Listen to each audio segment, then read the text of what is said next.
নমস্কার। আশা করব সবাই ভালো আছেন। গরম একটু কমেছে।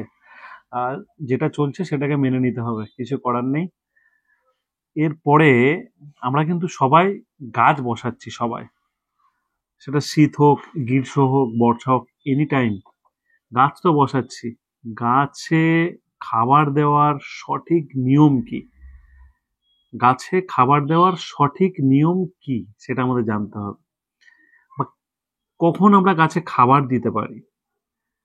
আমরা প্রথমে মাটি, বালি, ভার্মিকম্পোস্ট, বিভিন্ন গোবর সার থেকে শুরু করে সবকিছু দিয়ে গাছ বসাচ্ছি এবং সেই গাছ বসানোর পর গাছে নতুন নতুন পাতা আসছে, নতুন পাতা ছাড়ছে এবং গাছ একটু একটু বড় হচ্ছে।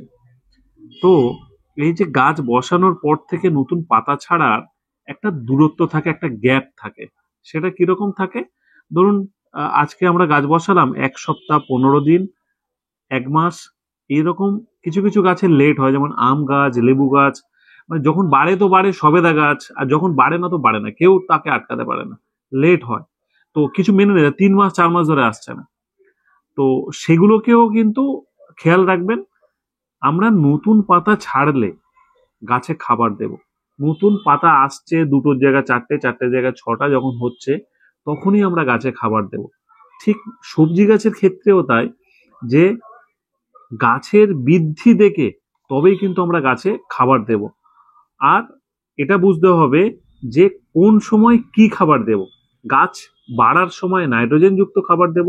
গাছ যখন আমরা গাছের শরীর টরীর বেড়েছে, গাছ ম্যাচিওর হয়েছে, তখন আমরা আহ বিভিন্ন ধরনের এনপিকে জাতীয় খাবার দেব।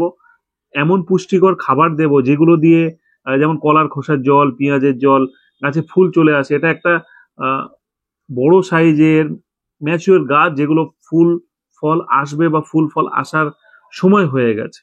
তো আমরা যখন গাছটা বসালাম তখন কিন্তু নতুন পাতা ছাড়লো, তখন নাইট্রোজেন যুক্ত খাবার দেবো। নাইট্রোজেন দিলে গাছ তরতরিয়ে বাড়বে। এবং ঠিক গাছটা যখন ফল ফুল আসার সময় হচ্ছে, তখন আমরা পটাশ বা মিশ্র সার জাতীয় যে খাবারগুলো হয় সেগুলোই দেব। আর এগুলো কিন্তু নতুন পাতা ছাড়লে দেব, গ্যাপ করে দেব। শুধু খাবার দিলেই গাছ বাড়বে, হিউমিক অ্যাসিড দিলেই গাছ বাড়বে, এরকম কিন্তু নয়। এটাই বুঝতে হবে যে গাছটা দেখে শুনে যে গাছ করছে তার নিজস্ব অভিজ্ঞতা থেকে দেখে বুঝে কাজ করতে হবে। এইটুকুই খালি ধরানোর ছিল, বাকিটা আপনারা সবাই জানেন। ভালো থাকুন, সুস্থ থাকুন। আর হ্যাঁ, অবশ্যই সবুজ বন্ধু চ্যানেল সকলের কাছে শেয়ার করুন, যে এই চ্যানেলটা সত্যি সকলের কাজে লাগবে।